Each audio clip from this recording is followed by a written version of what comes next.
My name is Sarah Johnson. I'm 29 years old and a lieutenant in the United States. This is the story of how a marriage nearly ended in tragedy, and how my military training helped me save the day when my strong-willed grandfather nearly ruined everything. The sky was clear that spring morning in Charleston, South Carolina. The air had that distinctive, salty scent that always reminded me of home, even though my later years had been spent mostly on ships around the world. I adjusted my white dress uniform in front of the mirror, checking that each medal was perfectly aligned. It wasn't every day that my only sister, Rebecca, got married. "Sarah, are you ready? The van is waiting," my mother yelled from downstairs. "I'm finishing up," I replied, running my fingers through my hair, which was tied into the regulation bun I'd learned to do perfectly during my years at the Naval Academy. As I descended the stairs, I saw my grandfather Frank sitting in the living room, wearing a suit that looked decades old. At 85, he still maintained the erect posture of someone who served in Vietnam. Our eyes met, and I saw something that immediately concerned me. That determined expression and the slight tremor in his hands that always indicate he was having one of those days, as my mother gently referred to the episodes of mental confusion that were becoming more frequent. "Grandpa, are you okay?" I asked, approaching him. "Of course I'm fine. I'm perfectly fine. I just don't understand why. We have to go through this this thing. Rebecca could have picked someone better," he grumbled. I sighed. My grandfather never hid his disapproval of Miguel, her fiancé. Partly it was the prejudice of a man from another generation against a Mexican immigrant. Partly it was the excessive protectiveness he always had of the women in his family. Deep down, no man would be good enough for his granddaughter. "Grandpa, we've talked about this. Miguel is a good man. He works hard and he loves Rebecca. That's what matters," I said, knowing my words probably wouldn't make a difference. On the drive to church, I watched the landscape of my hometown pass by outside the window, reflecting on the changes of the past few years. Since graduating from the Annapolis Naval Academy and receiving my commission as an officer, my life had been a succession of bases, ships, and missions. My expertise in naval engineering and conflict resolution led me to work on multinational operations in the Pacific primarily. I lost count of how many ports I visited, how many storms I weathered at sea, how many tense situations I managed among sailors under my command. Ironically, none of it seemed as challenging as what I was about to face. Ensuring my grandfather didn't ruin my sister's wedding, St. Michael's Church, one of Charleston's oldest, was beautifully decorated for the occasion. White and blue flowers adorned the pews, and sunlight streamed colorfully through the historic stained glass windows. We led my grandfather down the side aisle, helping him to the front row reserved for the bride's family. "Why so many flowers? What a waste of money," he muttered loud enough for several nearby guests to hear. I exchanged a worried look with my mother, who just shook her head as if to say, "It's just the beginning." The ceremony was about to begin when I noticed my grandfather had disappeared from the pew. I looked around frantically and spotted him heading to the sacristy where Rebecca and the bridesmaids were getting ready. "Excuse me," I whispered, trying to slip discreetly between the already seated guests. I caught up with my grandfather just as he was about to push open the sacristy door. "Grandpa, what are you doing?" "The ceremony is about to begin. We need to go back to our seats. I need to talk to Rebecca before she makes the biggest mistake of her life," he said, his voice firmer than it had been in months. "Now's not the time," I replied, positioning myself between him and the door. "Let's go back and enjoy her day, please." He looked at me like I was a stranger, his blue eyes unfocused for a moment. "You don't understand, Sarah. That Mexican isn't good enough for her. I know those types." I took a deep breath, feeling that familiar pressure in my chest that always appeared when I needed to remain calm in potentially explosive situations.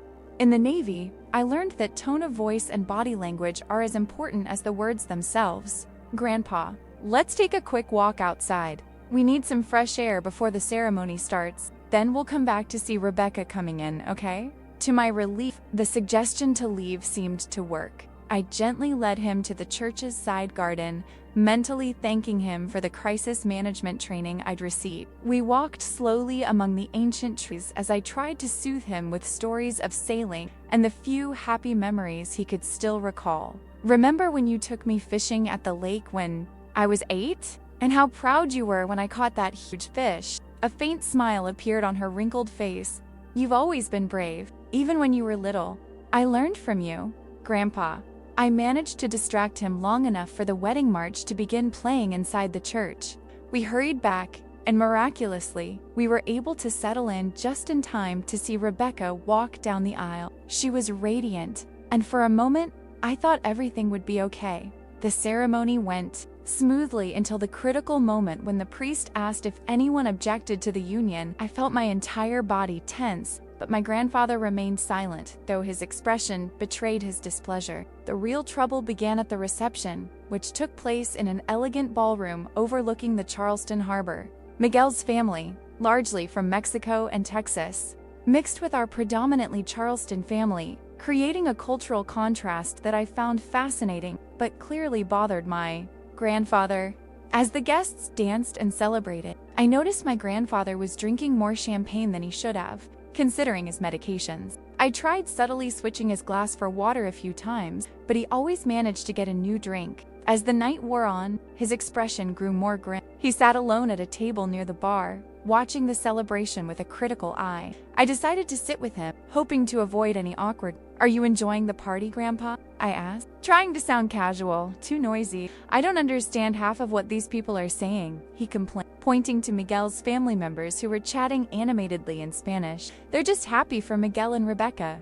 It's a special day. He took another sip of his. Back in my day, we married people like us. We kept the traditions, you know? I took a deep breath before answering. Grandpa, the world has changed. I've met people from dozens of countries during my missions. Believe me, we're all much more alike than we are different. You and your Navy stories, he grumbled. You think you've seen the world and now you know it all.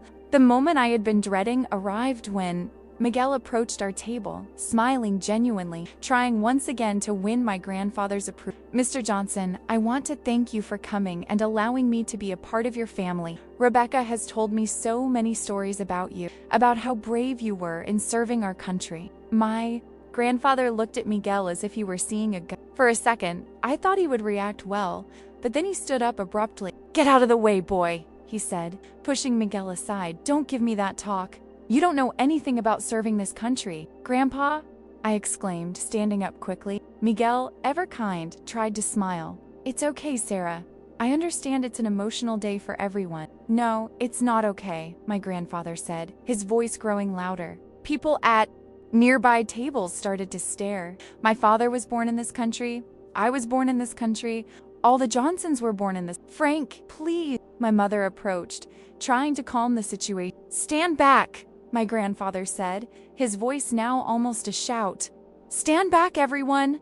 This isn't a wedding. It's a mistake. At that moment, he took a step back and slammed into the bar counter, knocking over a row of glasses, which shattered with a deafening crash. The sound of the glass breaking seemed to wake him from his trance, and for a moment I saw genuine panic in his eyes. The music stopped. Everyone was staring. Rebecca, across the room, had tears in her eyes. It was as if my Navy training took over. In crisis situations, I learned that calm and clarity are essential. I approached my grandfather slowly, maintaining eye contact. Grandpa, he said softly, it's okay. I know you're worried about Rebecca, because you love her. That's why you're here today, isn't it? His breathing was rapid and he looked confused, staring at the shards of glass on the floor. I didn't mean to break anything, he mumbled. I know, it was an accident. Let's go outside and get some fresh air. Meanwhile, I made a discreet gesture to the DJ, who took the cue and started the music again. Miguel, displaying the character I so admired, began chatting animatedly with the nearby guests, diverting attention from the incident. I led my grandfather to the terrace, where the ocean breeze helped calm him. We sat in silence for a few minutes, just watching the lights of the ships in the harbor. I ruined her wedding, didn't I? He asked finally, his voice small and vulnerable. No, Grandpa. It was just a little incident. The party continues, and Rebecca is happy. I don't know what happened to me. For a moment, I thought I was somewhere else. I placed my hand over his. It's okay. It happens. When you were little, he began, his mind clearly. Wandering back, you always said you wanted to be like me. Remember? You wanted to be a soldier. I do remember. And in a way, I followed in his footsteps, serving the country. only at sea instead of on land. You've become better than I ever was, he said with startling clarity. You understand this new world. I can't anymore. Those sincere words caught me off guard. Grandpa, you're a good man who lived in different times, but it's never too late to understand. That boy, ... Miguel, does he seem to take good care of her? Yes, he loves Rebecca more than anything. And he works hard, he's respectful, and he makes my sister smile like I've never seen her smile before. My grandfather nodded slowly. Then I guess I need to apologize. That would be wonderful, Grandpa, but only if you really feel you must. When we returned to the hall, the situation had completely calmed down. The venue staff had cleaned up the broken glass, and the party was still going strong. However, I noticed 2 security guards discreetly observing my grandfather, likely alerted to the incident. I approached them and identified myself as a naval officer. Gentlemen, I appreciate your vigilance, but I can assure you that the situation is under control. It was just a family misunderstanding. My training in body language and tone of authority worked. They nodded respectfully and backed away, though they remained attentive. To my surprise, my grandfather asked to be taken to where Rebecca and Miguel were talking with some guests. I saw my sister tense as we approached, but I kept a reassuring hand on my grandfather's arm. Rebecca, Miguel, he began, his voice shaky but determined. I want to apologize for my behavior. It wasn't worthy of a Johnson. Miguel, demonstrating the greatness of character I had already noticed in, was the first to extend his hand. No hard feelings, sir. I understand you're protecting your granddaughter, and I promise I will always treat her with the utmost respect and love. My grandfather hesitated for a moment, then took the outstretched hand. Well, I guess that's all a man can promise. Rebecca hugged our grandfather, tears of relief in her eyes. Thank you, Grandpa. It means a lot to me to have your blessing. The rest of the evening passed without incident. My grandfather even allowed Miguel to lead him into a conversation about fishing, discovering a shared interest they had never explored before. As I watched the scene unfold, sipping a glass of champagne alone in a corner, I felt a mixture of relief and reflection. In recent years, as a Navy officer, I've faced international tensions, coordinated rescues in rough seas, and led teams in extreme circumstances. But that night, I realized that sometimes the most difficult conflicts to resolve are those we within our own family. My Navy conflict resolution expertise had prepared me not only for managing crises on the high sea, but also for navigating the turbulent waters of human relationships. The discipline, self-control, and ability to remain calm under pressure I learned in the military had applications far beyond what I imagined. In the weeks following the wedding, I visited my grandfather more frequently before returning to my post on the USS Abraham Lincoln, where I served as an engineering officer. I brought him wedding photos and patiently listened to his Vietnam story, many of which I already knew by heart, but which always seemed fresh to him, due to his failing memory. During one of these visits, he surprised me when he took my hand and said, "You know, Sarah, I think you're the real warrior in the family, not because of the uniform or the medals, but because you know how to fight for the right things without having to fire a single shot." Those words stayed with me in the months that followed, as I sailed across the Pacific, facing new challenges and responsibilities. They reminded me that true strength lies not in dominating others, but in building bridges where walls once stood. 6 months after the wedding, I received the news that Rebecca was pregnant. I secured special leave to return to Charleston for the baby shower, a trip that coincided with my grandfather's 86th birthday. To my surprise, I found Miguel and my grandfather sitting on the porch of the nursing home, playing chess and chatting like old friends. Miguel was patiently teaching my grandfather a few Spanish words, who repeated the terms with a terrible accent but genuine interest. "Myra, Sarah's here," Miguel said when he saw me, and my grandfather smiled, waving for me to join them. "She's always on time," my grandfather commented, just like her father. Military punctuality. At that moment, looking at the two men, so different, who had found common ground, I thought of the ocean waves I knew so well. Like them, we humans can be stormy, unpredictable, sometimes even destructive. But also like them, we have the ability to calm, ourselves to find our rhythm, to carry ships to safe harbors. Life as a Navy officer taught me to navigate not only the physical, but also the complexities of human relationships. I learned that sometimes the greatest courage lies not in facing a storm, but in knowing how to guide others through it. My grandfather passed away peacefully 2 years later, with Miguel and Rebecca at his side, along with his newborn great-grandson, Frank Miguel Johnson, named in his honor. Among his belongings, we found a letter addressed to me, written in one of his lucid moments. "Sarah," the letter read, "of all the Johnsons, you were the one who truly understood what it means to serve. It's not just about defending a country, but about protecting what truly matters, the ability of people to live together in peace despite their differences. Keep sailing the seas, Lieutenant, but remember that your most important compass is your heart.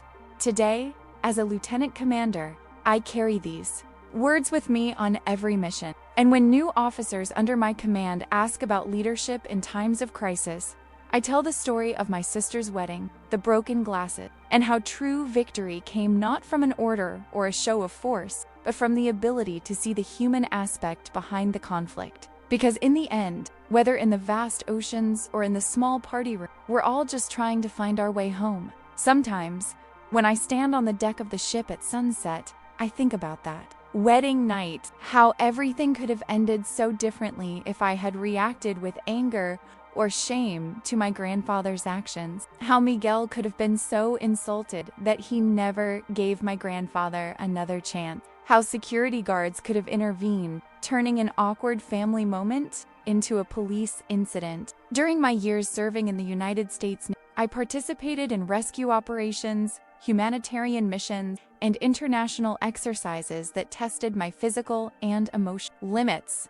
I led teams in situations where lives were at stake, where split-second decisions needed to be made. But that intervention at my sister's wedding, as simple as it may seem in comparison, represents to me the essence of what I have learned about leadership. The ability to remain calm when everything around seems to be falling apart, to see beyond immediate behavior, to understand underlying needs and fears, and to find solutions that preserve the dignity of everyone involved. My grandfather grew up in a different America, fought in different wars, carried different scars. His distrust of Miguel wasn't really about Miguel, but about a world changing too fast for him to keep up with, about memories fading like sea mist at dawn, about the fear that the traditions and values he held dear might disappear. Understanding this didn't mean accepting their behavior, but it helped me respond with compassion rather than confrontation. As I learned from Navy conflict resolution manuals, identifying the real need behind the stated position is the first step to any successful negotiation. 3 years after that wedding, I was promoted and transferred to lead a special unit focused on international humanitarian operations. My experience in naval engineering now combined with diplomatic and crisis management, allowing me to coordinate responses to natural disasters and emergencies in different parts of the world. It was during a relief mission after a devastating earthquake in Chile that I received an email from Rebecca with photos of little Frank, now almost 2 years old, playing on the beach with Miguel. In the message, she mentioned how her son was already showing an interest in the ocean, always pointing enthusiastically at the ships on the horizon. "He has Grandpa Frank's eyes," she wrote, "and the same determination. But he has his father's open heart. Who knows? Maybe one day he'll follow in Aunt Sarah's footsteps." The thought of my nephew possibly pursuing a military career made me reflect on the legacy we've built. My grandfather instilled values of service and duty that shaped my career choices. But I hope that if Frank decides to follow a similar path, he'll also carry the lessons of tolerance and understanding that Miguel exemplifies. Throughout my career, I've witnessed how cultural misunderstandings can escalate into larger conflicts when there's no effort toward communication and mutual understanding. The wedding incident was like a microcosmic version of these international dynamics, historical prejudices, fear of the unknown, and the tension between tradition and change. In one of my last conversations with my grandfather, when his lucidity was already rare, he confessed something that I will remember forever. "You know, Sarah," he said, gripping my hand with surprising strength for someone so frail. I thought I served my country when I was young, in the trenches, but I'm realizing that sometimes serve better when we learn to lay down our weapons, when we allow ourselves to see the other side. Those words resonate with me, especially now. At 29, taking on increasing responsibilities in the Navy. Leadership isn't just about giving orders or displaying authority. It's about creating an environment where diverse people can work together, overcoming differences to achieve common goals. During a joint exercise with the Mexican Navy last year, I shared my grandfather and Miguel's story with a Mexican officer who was expressing frustration with what he perceived as arrogance among some American military personnel. I recounted how my grandfather, a decorated veteran with deeply ingrained prejudice, eventually found respect and even friendship with a man he initially saw simply as the Mexican. People can change, I told him, but they need space and time to do so. And sometimes they need an example to follow. The officer smiled and replied something that I took with me. On the water, all boats rise and fall with the same tides, regardless of the flag they fly.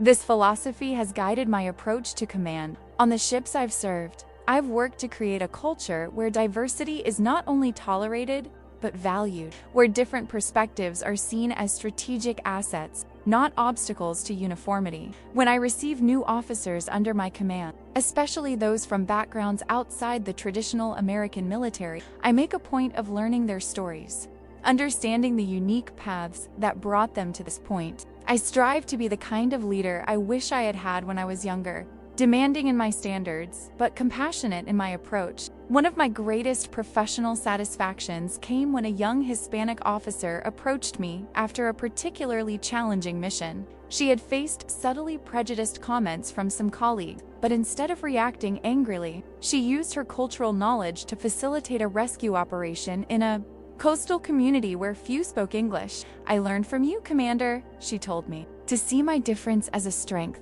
not a burden." That moment reminded me of Miguel and how he turned my grandfather's hostility into an opportunity to build a bridge. Not everyone would have the patience or generosity of spirit to do so. Many, rightly, would have responded to intolerance with defensive distance. But Miguel, like many outsiders who must navigate hostile environments, developed a resilience and interpersonal wisdom that I deeply admire. He taught me that sometimes true strength lies in not returning fire with fire, in finding that small space for connection, even when it seems impossible. The last Christmas I spent in Charleston, before my grandfather passed away, I witnessed a scene that crystallized this lesson. Miguel was helping my grandfather, whose mobility had diminished considerably, serve himself at the family dinner. Patiently, he explained each dish, including some traditional Mexican dishes he had prepared especially for the occasion. "This is pozole," he explained, "a soup my grandmother made on cold days. It has corn, meat, and lots of spices." My grandfather, who had always been a man of conservative tastes, hesitated before answering. "In the war, I learned never to refuse food offered willingly. Let's try this, ... What's it called?" "Pozole," Miguel repeated with a smile. "Pozola," my grandfather mouthed carefully before tasting it. His face lit up with surprise. "It's good.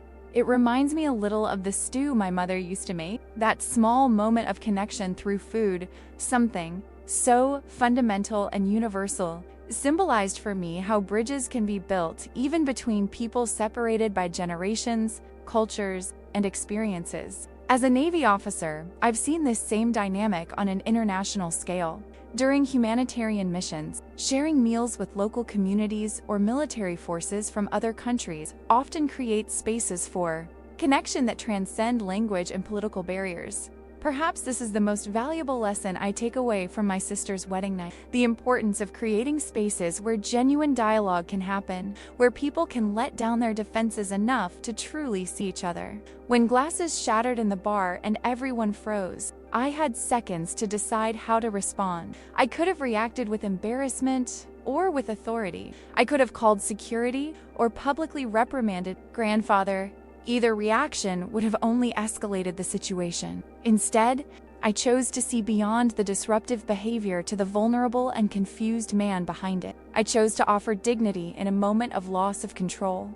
And in doing so, I created space for my grandfather to reclaim his own dignity, to find his way back to connection with his family. In the Navy, we call this leading by example. We cannot expect our subordinates to demonstrate self-control, compassion, and integrity if we ourselves do not embody these values, especially in the most challenging. As I advance in my career, I hope to bring these lessons to ever-widening spaces of influence. I believe that true security, whether national, community, or family, comes not only from military strength, but from the ability to build genuine connections that transcend differences. As my grandfather recognized in his final moments of clarity, sometimes we serve best when we learn to lay down our metaphorical weapons, when we allow ourselves to see and be seen by the other, and perhaps that is the true essence of courage. Not just the willingness to face external dangers, but the inner strength to face our own prejudices and limitations, to grow and change even when it challenges who we think we are.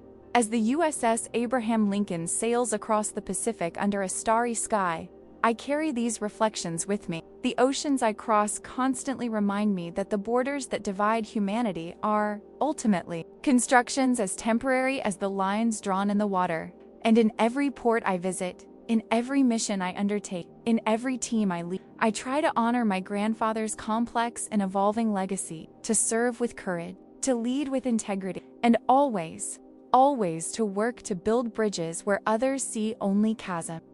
Because in the end, our true mission, whether as soldiers, as families, or as human beings, is to find ways to navigate life's turbulent waters together, recognizing that we are all in the same ocean, under the same sky. Today marks exactly 5 years since Rebecca and Miguel's wedding. I'm temporarily ashore, enjoying a 3-week leave before assuming my new position as Special Operations Commander in the South Pacific. This is the most significant promotion of my career so far, a recognition of my work in humanitarian and rescue operations over the past few years. I decided to spend this leave in Charleston, helping Rebecca with the preparations for little Frank's 4th birthday. Our family apartment, overlooking the harbor, is filled with memories and stories, like anchored ships awaiting their next voyage. This morning, as we sip coffee on the porch, Rebecca shows me recent photos of the community work she and Miguel started, a bilingual literacy program for immigrant children. In the images, I see Miguel teaching a group of children, and among them is Frank, already fluent in English and Spanish, helping younger children. You know, Sarah, my sister says, watching my reaction to the photos, sometimes I wonder how different it would have been if you hadn't been there that wedding night. I take a sip of my coffee before answering. I think we would have found a way. You and Miguel you would have gotten through this. She shakes her head. Maybe, but you gave Grandpa the space to change. No judgment, no ultimatums, just ... space and respect. And he did the same for you, you know? What do you mean? I asked, intrigued. He told me once, shortly before he died, that when you announced you were going to the Naval Academy, he was initially disappointed. He didn't think it was a place for a woman, but he said he decided to step aside and give you the space to prove yourself. And he said it was the best decision he ever made. This revelation hits me like an unexpected wave. I never knew my grandfather had reservations about my military career. He always seemed so proud, so supportive. I realize now that he himself was evolving, learning, growing, even before that night at the wedding. I think we're all always navigating between who we were, who we are, and who we can become. I finally reply. The hard part is giving others space to do the same. Later that day, I accompany Miguel and Frank on a fishing trip to the same lake my grandfather used to take me as a child. I watch Miguel patiently teach his son how to tie a bait, how to cast a line, how to wait for the right moment. These are the same movements my grandfather taught me, but the words now blend English and Spanish in a linguistic dance that perfectly represents the family we have formed. Aunt Sarah, Frank asked, his blue eyes, so like his great-grandfather's, shining with curiosity. Is it true you fight pirates on your ship? Miguel and I exchanged a smile. Frank's conceptions of my Navy career are a delightful blend of reality and childhood fantasy. Not exactly pirates, Pacuego, I reply, using the Spanish nickname Miguel gave him. But we help people in distress at sea, people who have lost their boats in storms or who need supplies after hurricanes, like superheroes, he insists. More like good neighbors, I explain. You know how your dad helps Mr. Martinez when the storm knocks down trees in his yard? It's similar, only across the ocean and across entire country. Frank seems to be processing this information seriously, his small face creased in concentration. And you wear your nice white uniform? Sometimes, I reply, smiling at the simplicity of the question. It depends on the occasion. When I grow up, he announces with the conviction only a 4-year-old can have, I want a uniform like yours. But I also want to teach like Daddy. Miguel strokes his son's hair. Perhaps you can do both, my son. Perhaps you can do both. Like Aunt Sarah, Frank exclaimed. She's a sailor, but she also taught her great-grandfather to love pozole. Miguel and I laugh at the childish logic, but there's a profound truth in little Frank's observation. In a way, we are all teachers and students, constantly learning from each other, shaping each other in ways we don't always immediately recognize. That night, after putting Frank to bed, I find Miguel in the kitchen, making the traditional tamale dough for the next day's birthday party. He offers me a beer, and we sit at the kitchen table, the flowers spread like snow on the counter. Sarah, he says, his accent thicker when he's tired or emotional. I want it. To thank you again. For what? I ask, though I suspect I know the answer. For that night at the wedding. For not letting a bad situation get worse? I shake my head, uncomfortable with the thanks. You would have done the same. Yes, he agrees, his deft hands shaping the dough with precise movements that remind me of the meticulous work we do in the ship's engine room. But not everyone would have. Many would have reacted with anger, shame, or simply let the security guards take it away. He was my grandfather, I answer simply. And now he's my son's great-grandfather, Miguel adds with a gentle smile. Frank talks about him every day, you know? He asks about his stories, about the war, about what the world was like back then. Thanks to you, my son has this connection to his past, to his complete family history. I feel my throat tighten with unexpected emotion. Frank was a complicated man. Like all of us, I suppose.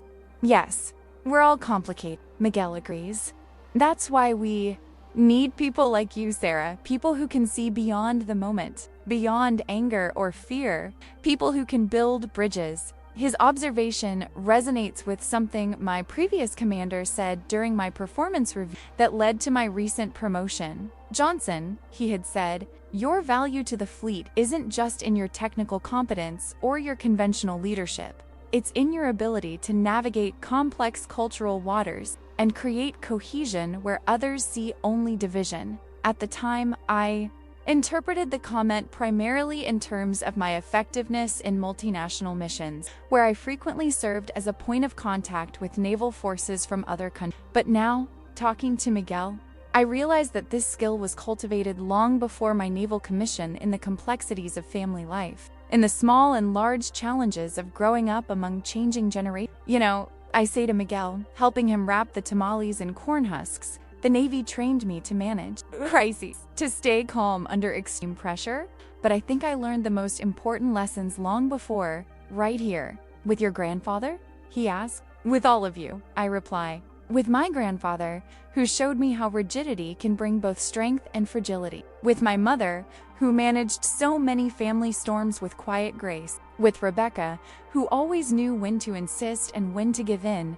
And with you, Miguel, who taught me that sometimes the greatest strength lies in absorbing a blow without giving it back. Miguel smiles, a little embarrassed by the compliment. That's just survival when you're the outsider. You learn to pick your battles. Perhaps I agree, but transforming that need into grace, into generosity of spirit, that's a choice. And not everyone makes that choice. We worked in silence for a few minutes, the rhythm of our hands finding a natural synchronization, like a well-trained crew. Frank asked me the other day, Miguel says finally, why you have to leave so often? Why can't you just stay here and be a sailor in the harbor of Charleston? I laugh softly. And what did you tell him?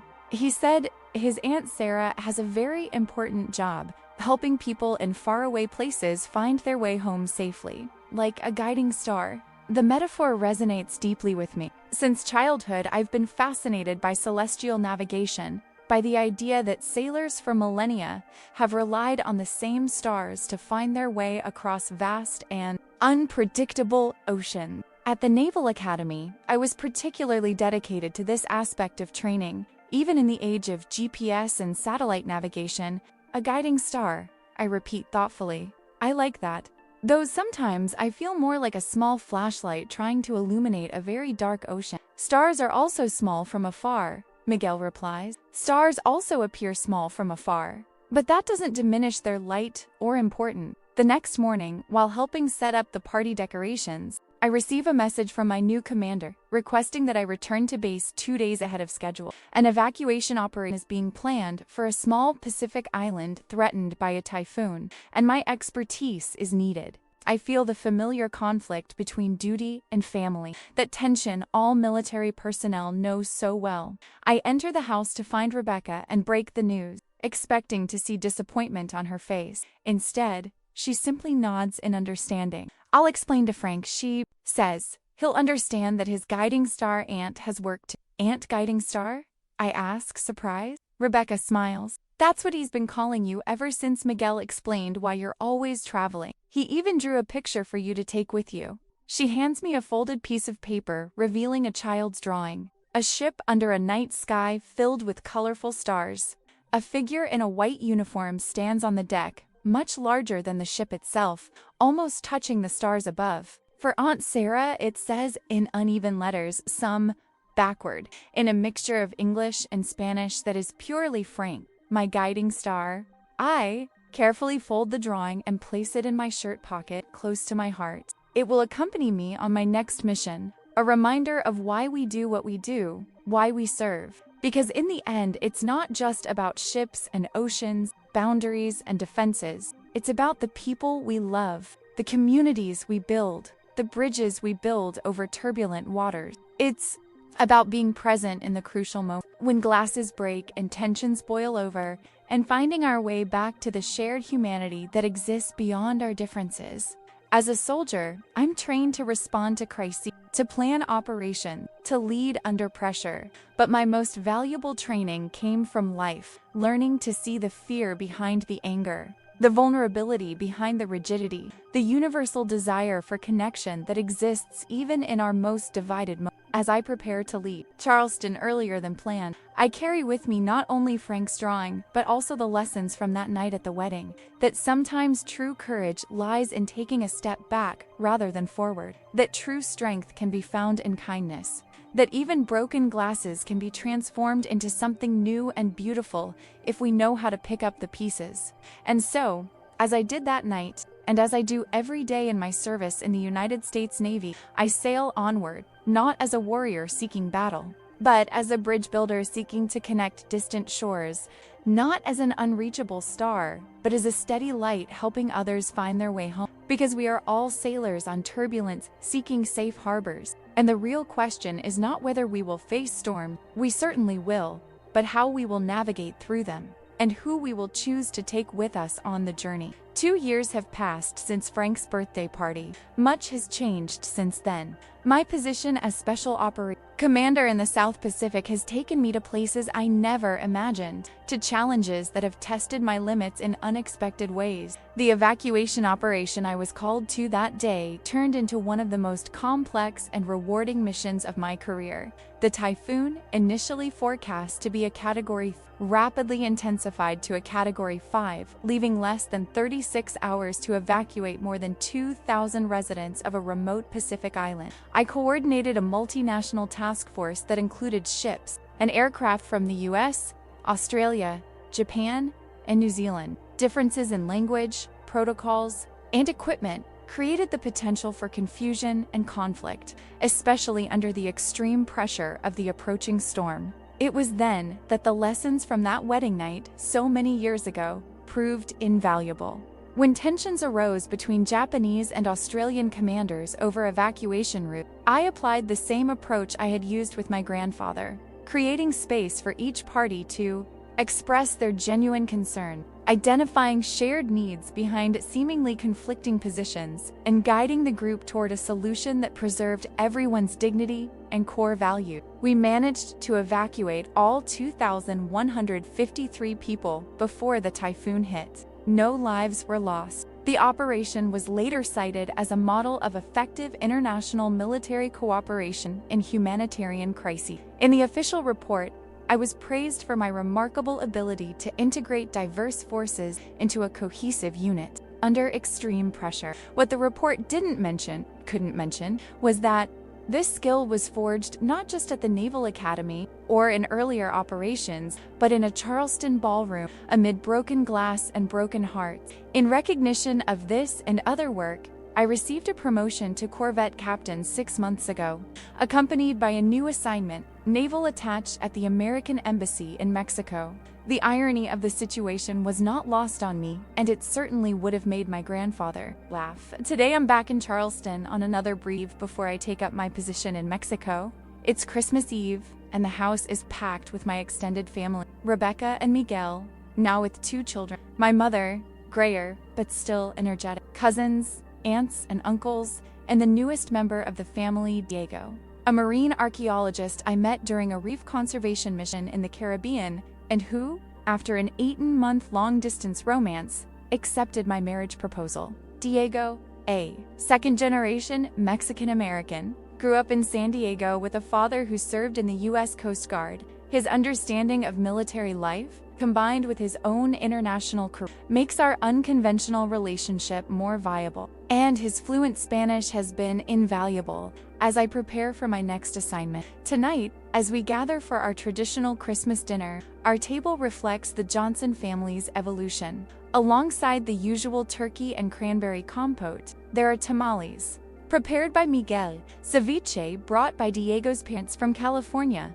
and a modern take on the pozole my grandfather loved so much. Frank, now 6, and his 2-year-old sister, Elena, run excitedly around the house, switching between English and Spanish with the effortless fluidity of children raised in bilingual homes. When Frank sees me in my formal Christmas uniform, a tradition I maintain for him, his eyes light up. "Aunt Estrella," he shouts, using the nickname that has evolved from Guiding Star to simply Star over the years. He runs up to me with a book in his hand. "Look what Grandma gave me. It's about Navy ships. It has pictures of the kind of ships you work on." I pick up the book, a well-illustrated children's edition about various military vessels. "This is wonderful, Frank. Want me to tell you about some of these ships?" He nods enthusiastically, and we sit on the couch.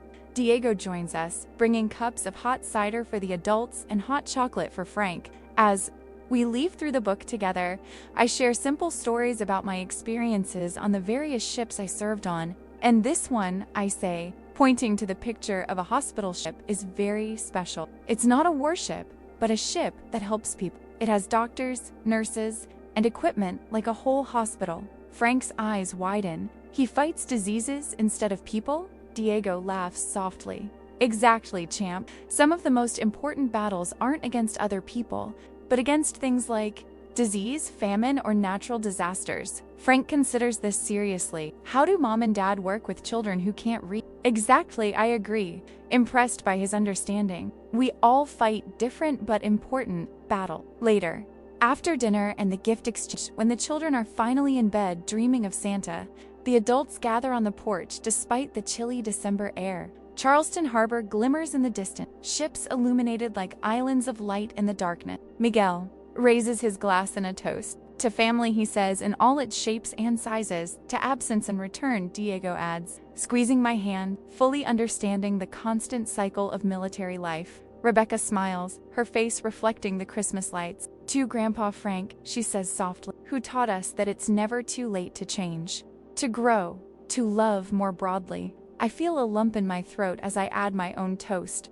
"To broken glasses," I say, receiving curious looks from Diego and Miguel's parents who don't know the story. "Sometimes we need something to break so we can rebuild something stronger, more beautiful." Miguel nods, understanding immediately. "To the difficult times that taught us to be better." As we talk under the stars, sharing stories and laughter, I reflect on how my life has unfolded in ways I never could have predicted. As a naval officer, I'm trained to plan, to anticipate contingency, to maintain control amidst chaos. But life rarely follows our carefully laid plans. Sometimes it's the unpredictable moments, a broken glass, a harsh word, an unexpected gesture of understanding that define our paths most profoundly. My grandfather never imagined that his moment of crisis in a marriage would lead to an expanded, multicultural family. With a bilingual great-grandson who bears his name and a granddaughter about to serve as a naval attaché in Mexico. I never imagined that that moment of intervention would become a cornerstone of my military leadership philosophy. Yet here we are, sailing together through life's unpredictable water, anchored not by rigidity, but by flexibility, not by uniformity, but by the diversity of our not by walls, but by the bridges we choose to build each day. Tomorrow, Diego and I will fly to Mexico City to meet his extended family before I officially assume my new position. Next spring, we will be married, a ceremony that will unite not just two people, but two cultures, two history, two paths that have somehow converged despite the odds. And as I prepare for this next chapter, I carry with me Frank's faded drawing, now framed in my office, my grandfather's final words about serving with your heart, and the lessons from that turbulent night that taught me that sometimes the greatest strength lies not in remaining unwavering in the face of the storm, but in knowing how to bend, adapt, and grow with the winds of change. Because in the end, we are all just sailors trying to find our way home, and the stars that guide us, compassion, courage, understanding, shine brightest in the darkest nights, illuminating not only our own path, but also that of others sailing alongside us. And if there is one thing I have learned from my years at and with my family, it is that the journey is richer, more meaningful, and infinitely more beautiful when we sail together under the same starry sky, towards horizons that we may never reach, but that always inspire us to keep moving forward, always moving forward, in search of ports of understanding in a world often divided by turbulent waters.